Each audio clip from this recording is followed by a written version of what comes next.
fanambarana lehibe ataony apôstôly benjamina tsy izay efa renao tamin'ny olona no lazaiko tsy hoe arao ao amin'ny radio fm foi fito am'zato teboka efatra téléphone 22 318 29 facebook radio fm foi 107.4 mégahertz.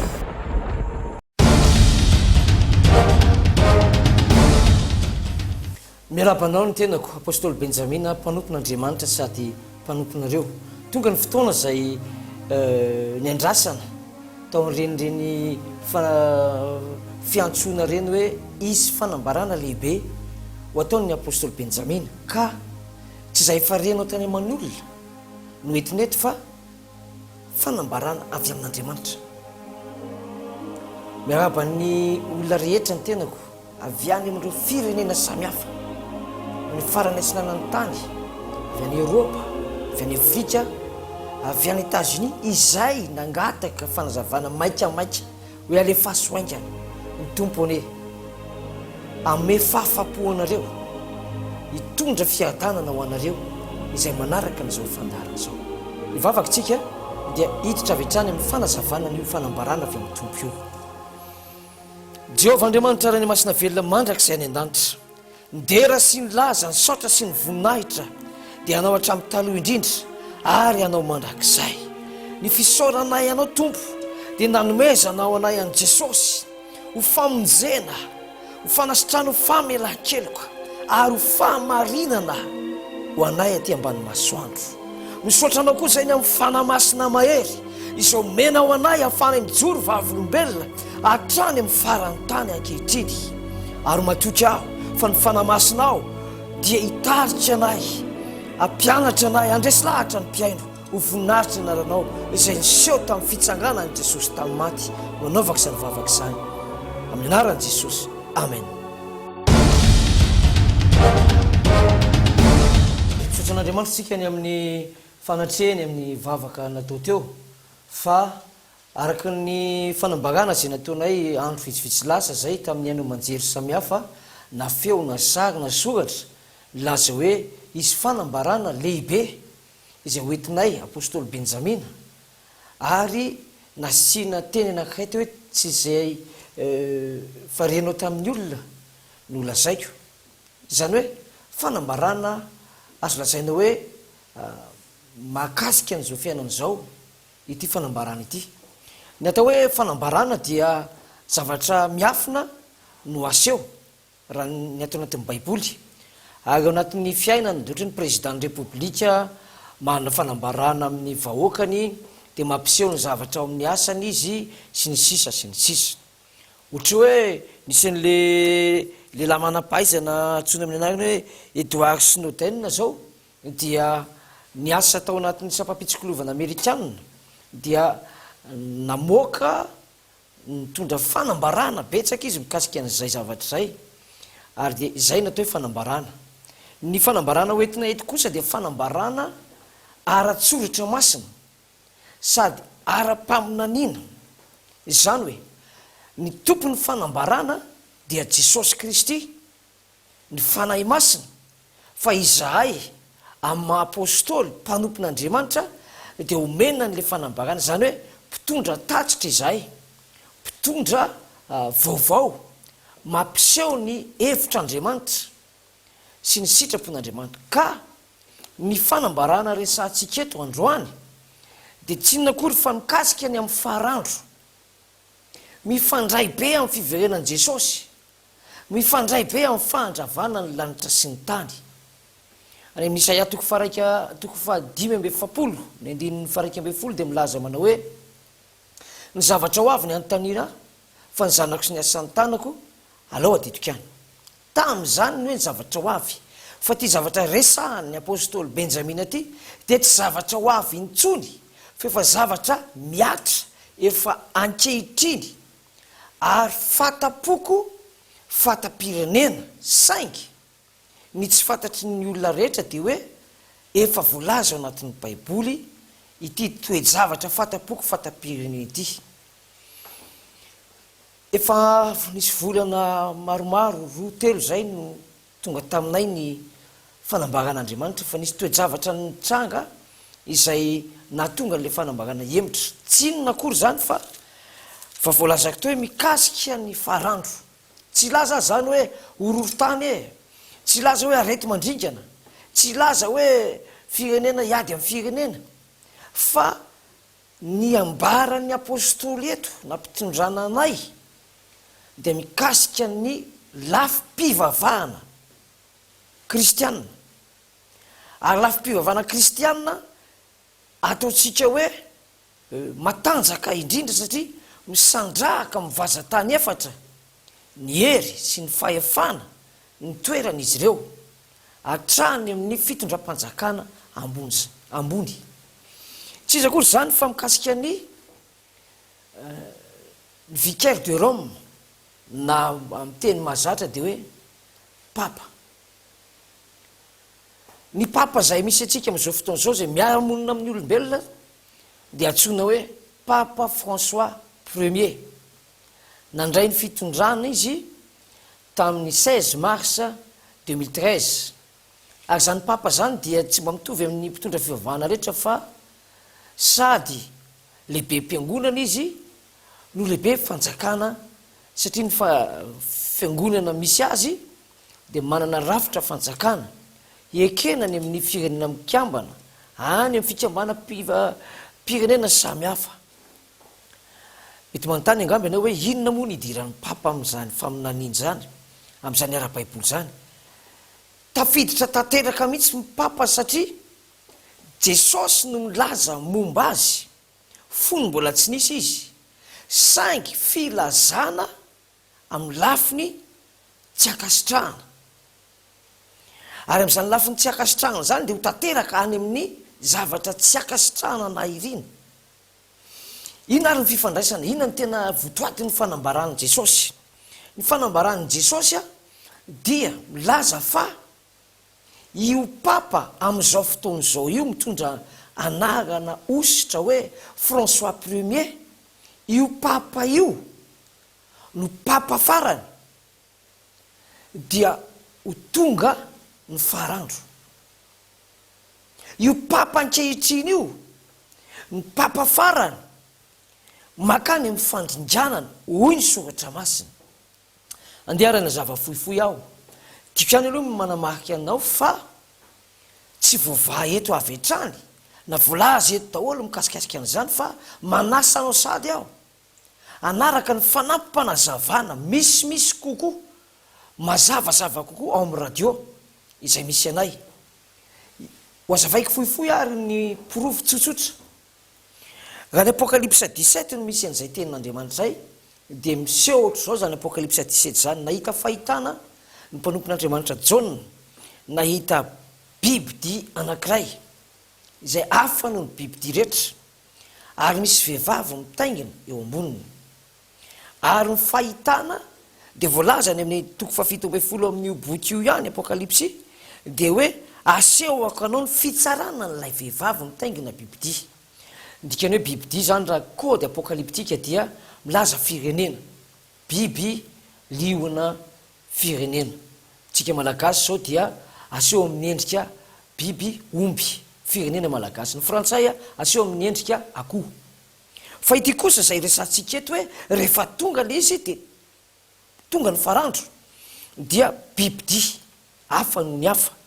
ny vehivavy kosa ato anatin'ny baiboly raha mamakytsika ny any amin'ny Efesianina 5:2 dia ny vehivavy mira fiangonana zany hoe ity fahitany ity zany dia firenena entina fiangonana ary ny fiangonana no ny tena mitondran'izy io mba hahafahana miditra amin'ny akolakolafy ny fikambana-pirenena toy izany ny fanazavana raha mamakytsika ny ao amin'ny andininy faharoa dia hoe io firenena sy fiangonana io vehivavy io dia jangajangany ny mpanjaka ny tany rehetra zany hoe ny mpanjaka ny tany voalaza eto dia tsy raindrenam-ponomerina na Louis XVI fa ny président tany rehetra amin'izao fotoan'izao zany hoe manaiky azy ary miaraka aminy miazakatsaka ny fotoana ny akanjo anaovan'ity raha vehivavy ity dia jaky mena lamba volomparasy fantatrao ny dikan'izany fa ny tena tsindrin'Andriamanitra eto de mikasika an'ilay mafengonana azy mihitsy mafengonana azy. Toko fa 17:7 milaza ny tenin'ny tompo manao hoe indro ny hevitry n'izay misy fahendrena ny lo fito dia tendrombohitra fito izay hipetrahany raha vehivavy. Tapitra mafantatra ny hevitra zany avokoa ny manam-pahalalana rehetra fa ny tanànany Roma dia mipetraka ambony ny tendrombohitra fito. Tsy ho tany saiko eto ny anarany tendrombohitra io ohatra ny aty amintsika zao misy hoe tendrombohitry ny Palais de la Reine, tendrombohitra sy tendrombohitra ry. Ny hevitra zany ozy zao misy fahendrena loha fito tendrombohitra fito izay petrahany raha vehivavy. Ary ny 10 dia azavaindray le hoe ary mpanjaka fito ireo eto tsika zany niditra an-tsehatra mpanjaka fito maneo endrika mpanjaka fito ireo tendrombohitra ireo de ho azavaina amin'izay le izy araka ny sokatra masina hoe ny am'ireo fito ireo mpanjaka zany na hoe mpitondra tamin'izany atsona amin'ny fiteny hoe papa amin'izao fotoana zao 5 am'ireo izy ny sokatra masina dia efa lavo zany hoe efa maty ny atao hoe lavo a de olona maramila maty am-perinasa efa maty lavo ny 5 ny ray mbola eo ary ny ray mbola tsy eo fa ho avy fa rehefa tonga izy dia tsy maintsy mitoetra kelikely ry havana manambara iza izany loha fito zany na hoe mpanjaka fito valiny manambara ny ireo papa zay hitondra an'ity fiangonana ity nanomboka tamin'ny 1929 nahoana moa ny amin'ny 1929 tsotra le izy fitinika vetivety nanjaka io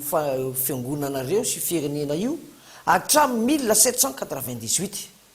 teo 1798 izy io dia nitafihan'ny fanjakana frantsay nitarihan'ny général Berthier ary dia lavolefona ny fanjakana Vatikana ara-tantara zany ary dia mitsahatra ny mafanjakana azy fa ny fiangonana mbola nitohy. Tamin'ny 1929 kosa dia tafaverina ny mafanjakana azy tao Italia natao ny fianarahana ka ny président Mussolini no nanome azy fahefana indray ka miverina ny mafanjakana azy izy tamin'ny 1929 nanomboka teo zany dia manisan'ilay mpanjaka amin'izay tsika raha marina ity fanambarana ity na tsy ny papa azafady ny loha 5 zay efa lavo de papa 5 tamin'ny 1929 dia ny papa Pie 11 nanaraka azy papa Pie 12 nanaraka azy ny papa Paul 6 Jean 23 ary ny fahadimy Jean Paul 1er zay le izy teo izy ny sokatra masina efa lavo ny 5 fa ny ray mbola eo ihany le fahenina zany ty resana mbola ao ihany de tsisy akory zany fa ny papa Jean Paul 2 le voalaza ny gazety sery hoe superstar ary papa Jean Paul 2 nafeno ny fepetra arabaky teny le hoe naratra ny lohana anankiray saika maty nefa sitrany gaga ny tany rehetra nanaraka azy navita zavatra lehibe io lehilahy io ary miaka azy zao tontolo zao lay fahenina zany dia ny papa Jean Paul 2 toy izy navaky teny fa ny ray kosa mbola tsy tonga ary rehefa tonga izy dia tsy maintsy mitoetra kelikely ny papa fahafito zany le mbola tsy tonga raha tamin'ny fahitana ny jerena de tsy maintsy ho avy izy fa rehefa eo izy de vetivety ihany mitoetra kelikely ihany tsy izy akory zany ry havana fa ny papa Benoît XVI le fahafito tonga fa vetivety ihany 20 taona ihany izy ny teo dia nametraka démission de niala de napetraka tany amin'ny toerana voatokana ho azy ry havana tenibohitra fito ny voalaza loha fito ny hevitra zay tapitra aza le loha fito tsy napozina tsisy nanapo ny olombelona fa valitaona ihany ve de ialan-darana i démission ny papa zay nefa voalaza amin'ny faminaniana de zay ny tanteraka aiza ho aiza ny lazana hoe François Premier ny papa farana andaharana ny faminaniana sy ny fanambarana ao amin'ny andininy faraika ambe folo de milaza hoe ary ny biby ty zay fa teo ihany ary tsy eo izao de izy namany fito mahavalo azy ka ho lasany amin'ny fandringiana zany hoe raha fito ny voaomana nefa le fampito ny vetivety ihany de nampidirina ny fahavalo nampidirina n'lay fahavalo zay voalazany hoe naman'le fito ihany izy fa izy natsoina hoe fito mahavalo azy i papa François Premier io ary voalaza amin'ny baiboly ato hoe ho lasa ho any amin'ny fandringianana tanteraka rahabaky teny hitapoko hitam-pirenena ny fisiny io papa fahavalo io ary ny tena alerta lehibe indrindra ho an'ny olona manam-pahalalana de ny hoe ho lasany amin'ny fandringianana amin'ny teny frantsay de hoe any amin'ny perdition fahaverezana izay ry havana fanambarana lehibe izay ambarako aminao tsika izao zany dia miara-miaina amin'ny fahatanterahany faminaniana indrindra miandry an'le hoe oviana le fandringianana amin'ny fomba manahoana iza ny araka aminy ary inona ireo fambara raha fantatrao zany dia afaka miteny ianao hoe halako zany afatra entin'ny apôstôly zany na hoe j'aime zany afatra zany na hoe anotena ho an' Jesosy aho misy teny anankiray mampieritreritra ty alohan'ny hijanonako ao amin'ny andiny fadimy ambe folo de milaza izy hoe ary zao no lazain'ny tompo tamiko ny rano hoe fahitanao izay petrahany raha vehivavy de olona sy vahoaka betsaka sy firenena maro ary samy hafa fiteny olona maneran-tany no entiny ty fito mahavalo azy ty ho any amin'ny fandringianana asa ianao zay mijery raha io raha misokatra amin'izany ny sainao na vao mainka midy fa raha fantatrao hoe zao fomba andehanany amin'ny fandringianana de eritreritra ianao ny teny farany ny amin'ny andininy fahinina ambe folo andininy fafito ambe folo de milaza hoe fa Andriamanitra efa nanome fo ireo anatanteraka ny heviny sy fanarahan-tsaina ary hanome ny fanjakana ho an'ilay biby ty mandra-pahatanteraka ny tenin'Andriamanitra zany hoe zay nylazaiko hoe ara-paminaniana sy ara-tsohatra masina satria avy any amin'Andriamanitra ny mandela izy alefany any mba hietsika araka zany ho tanteraka araka zany ny faminaniana araky ny lazainy hoe mandra-pahatanteraka ny tenin'Andriamanitra nisy tanteraka am'ireo fahitana sy am'ireo faminaniana ara-tsohatra masin'ireo de ny fandehanana ny fandringianana zay sisany sy tanteraka fa ny olona naraka azy efa tanteraka amin'ny fokom-pirenena sy samy hafa fiteny ary ny andrasana sisa de ny fandringianana la perdition ozy ny teny frantsay misy teboka anankiray goavana be zay tsy voalazako eto fa ho lazaiko aoriana kely eo ny mira zotra amin'io izay tsy azo elana ihany ko fa raha voalaza zany de manaza ay ny amin'ny toejavatra iova raha mitsangana eto ako milazana zany faminaniana zany zany fanambarana zany dia mety izy fanenjehana momba mety misy fankalana fa ny tena tiako tsindrina de vavolombelona apôstôly vavolombelona hatrany amin'ny farantany a manome fahafapoanareo izay nantany fanontaniana maro tahaka ny fasidranomasina nisanareo nandefa fanontaniana taty amiko avy amin'ny fokom-pirenena sy ny samy hafa fiteny ny manam-pahaizana sy ny olotsotra ny mpanan-karena sy ny malahelo izany afatra zany de ho anareo na de tsy nametraka fanontaniana ho anareo ovinany fandringanana iza ny araka aminy amin'ny fomba hoana inona avy ireo fambara tsy voalazako eto ny valin'izay manasanao a iaino ny fanoizako an'izany fanazavana zany araky ny fitarihan'ny fanamasina ao amin'ny radio 7 teboka 4 FM fois fa ny eto amin'ny TV 7 fois toizana amin'ny fotoana manaraka mivavaka aho mba hanokatra ny sainao amin'ny famonjena izany fanambarana lehibe zany atonga anao tsy ho taredretra hiala amin'izany lalany fandringanana zany fa hiavana aingana amin'Andriamanitra fa ny famonjenantsika dia akaiky no ny tamintsika vonena tianao Jesosy soavatsara misaotra anao nanaraka ny fanambarana lehibe veloma toko